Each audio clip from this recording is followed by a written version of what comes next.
Hi, welcome back to What He Said. First, I want to remind you to like this station or this show. I want you to share and please subscribe.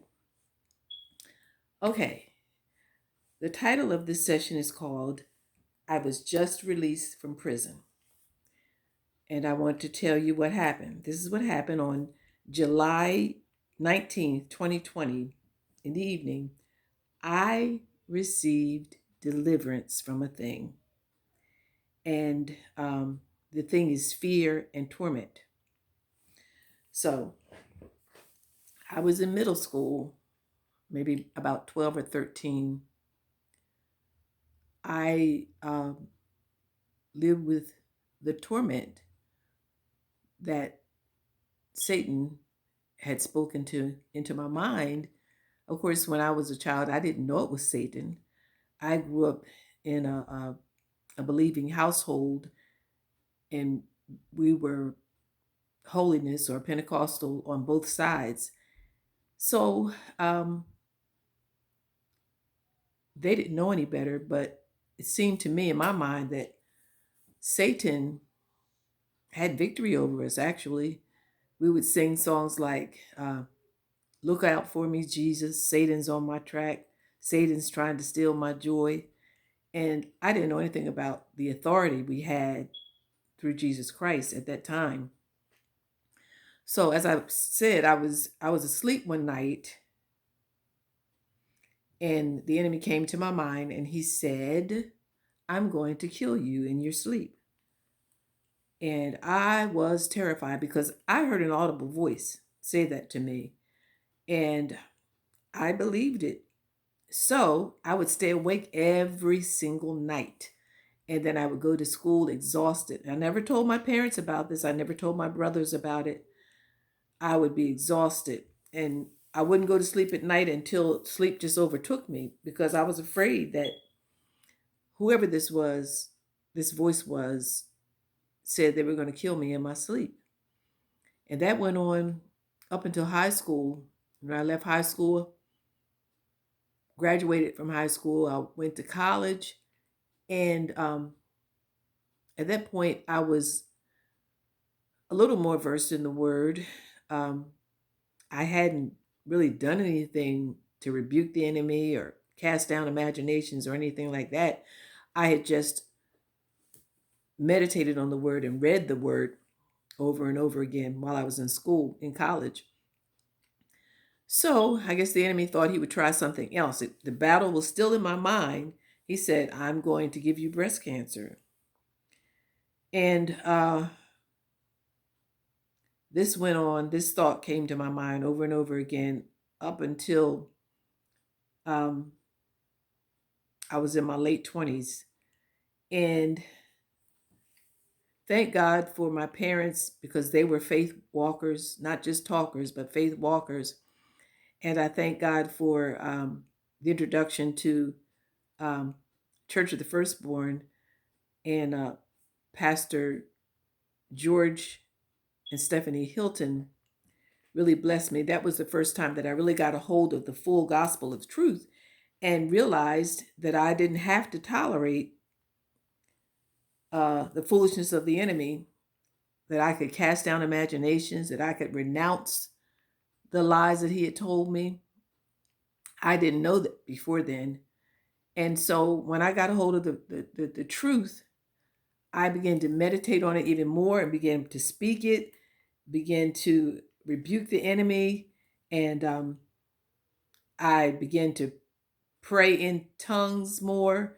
I didn't know that was a thing. I mean, I knew it was a thing, but I didn't know how vital it was to maturing in the things of God. So I prayed in tongues all the time. I meditated the word. I spoke the word. But even at that, the enemy would still come at me, my mind, concerning the lies he had told me before in the past. He would come back. Know this, that when you are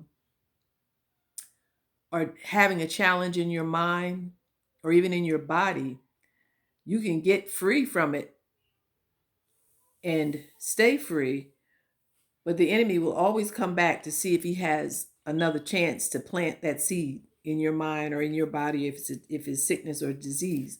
You have to continue to stand strong in the word of God and stand on his word, the Father's word, in order to hold on to your healing or deliverance. So anyway,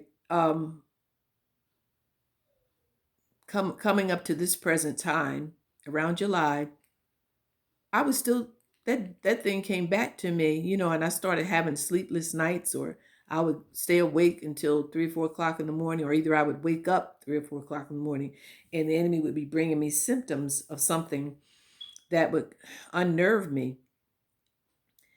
And so um, I was talking to a friend, and I asked her to be in agreement with me and to pray with me. And we prayed together, and I felt that the weight of that thing come up off of me. And I thank the Most High for my deliverance.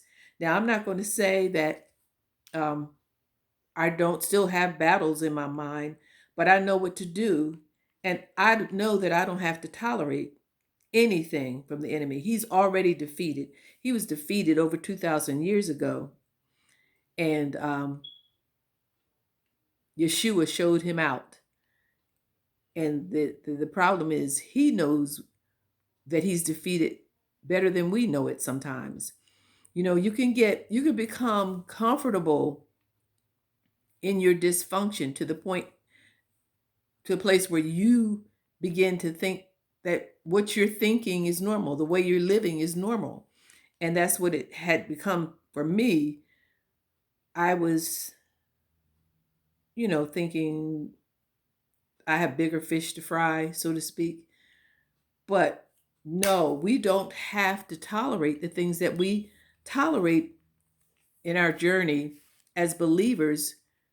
We take too much off of the enemy, and I'm done with that.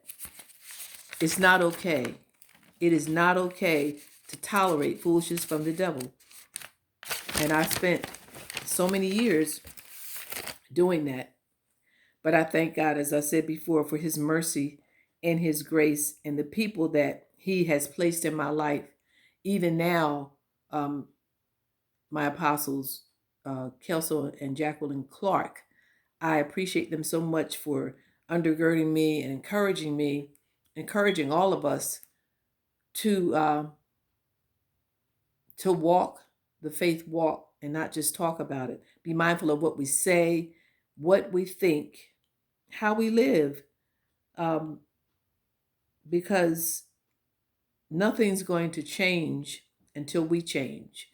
We can hear the word and hear the word over and over again, but until we meditate on it, until we say something, say what God says, until we align ourselves with his word and what he says and what his will is, we're going to keep doing we're going to keep getting the same results that we've been getting. And that's failure, and that's not the will of God for us to be failures. We are not failures. It's his will that we prosper and be in health even as our soul prospers. So um, if you want to walk in your deliverance, say something differently from what you rather than what you've been saying. How's it working for you? You got to change. Change is not change. I remember a wise prophet saying, change is not change until it's changed, until we change.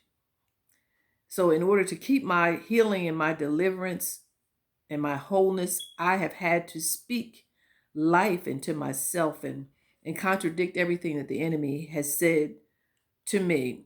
The weapons may form, but they won't prosper against us. I have to do it every day. God has given us the authority. I don't have to accept what the enemy says. I need to speak the same language as my Father speaks. And so that's what I've been doing, saying what he says and doing what he tells me to do, walking in forgiveness and in love. Um, I just wanted to share a little bit of that story, and I didn't go into a lot of detail, but I wanted to share some of it with you because I perceive that there are many of you out there who may not have dealt with the same kind of fear that I have dealt with, but you are dealing with some type of fear, some type of um, challenge in your health, in your mind, in your body, and it can change, but you have to change. You got to do something. You got to say something. Um, don't continue to struggle. Don't continue to hide in your box of religion and pretend that all is well when it's not. I mean, we can say that and we should speak positively and speak what the Word of God says, but you won't get delivered. You won't get free until you admit that something is wrong. You can do this. We can do this. You don't have to accept what the enemy says to you, but he's planted the seeds that he's tried to plant in your mind and your heart. You don't have to accept it. You can truly have a new life in him as you apply his word every day and as you dwell in his presence. I'll be back next week with another word from what he said. Remember, you have endless energy, and boundless strength. Bye bye.